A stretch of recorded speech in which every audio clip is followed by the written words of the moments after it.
عام انتخابات آتے ہی کمبر کے شہریوں نے بھی آنکھ کھولنا شروع کر دی۔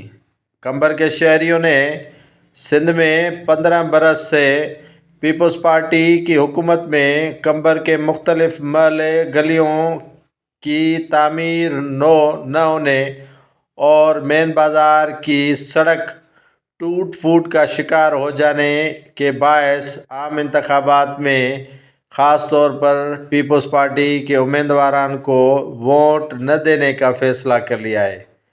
پاکستان کے ضلع کمبر شہزاد کوٹ سندھ میں واقع ہے اور یہاں کے شہری تمام مشکلاتوں سے دوچار ہیں کیونکہ گزشتہ 15 برسوں سے ان کے شہر کھنڈرات میں تبدیل ہو چکے ہیں، لیکن حکمران اس طرف توجہ دینے سے مکمل نالاں اور غافل نظر آ رہے ہیں۔ شہریوں کا کہنا ہے کہ ہم اس مرتبہ کسی بھی جماعت کو ووٹ نہیں دیں گے۔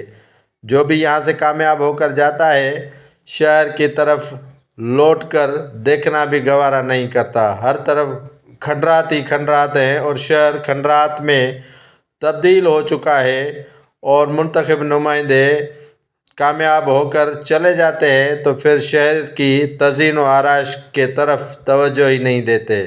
شہر مکمل طور پر کھنڈرات میں تبدیل ہو چکا ہے۔ 15 سال پہلے جو سڑکیں گلیوں کی تعمیر ہوئی تھی یا شاہی بازار کی گلیاں تعمیر کی گئی تھی وہ اب ٹوٹ پھوٹ کا شکار ہو چکی ہے۔ جو 15 سال پہلے کام ہوا تھا اب تک اس شہر میں کام نہیں ہوا ہے، جس کے باعث ہم اس مرتبہ یہ شہریوں کا کہنا ہے کہ اس مرتبہ عام انتخابات میں کسی بھی جماعت کے امیدواروں کو ووٹ نہیں دیں گے، کیونکہ ووٹ لینے تو آتے ہیں اور ووٹ دیتے بھی ہیں، لیکن اس کے بدلے میں یہ شہریوں کے مسائل حل کرنے کے بجائے انہیں مسائل میں دھکیل دیتے ہیں۔ کمبر ضلع جو آبادی کے لحاظ سے ایک ڈسٹرکٹ ہیڈ کوارٹر ہے لیکن مسائل کا گڑھ بن چکا ہے، توجہ نہیں دے رہے۔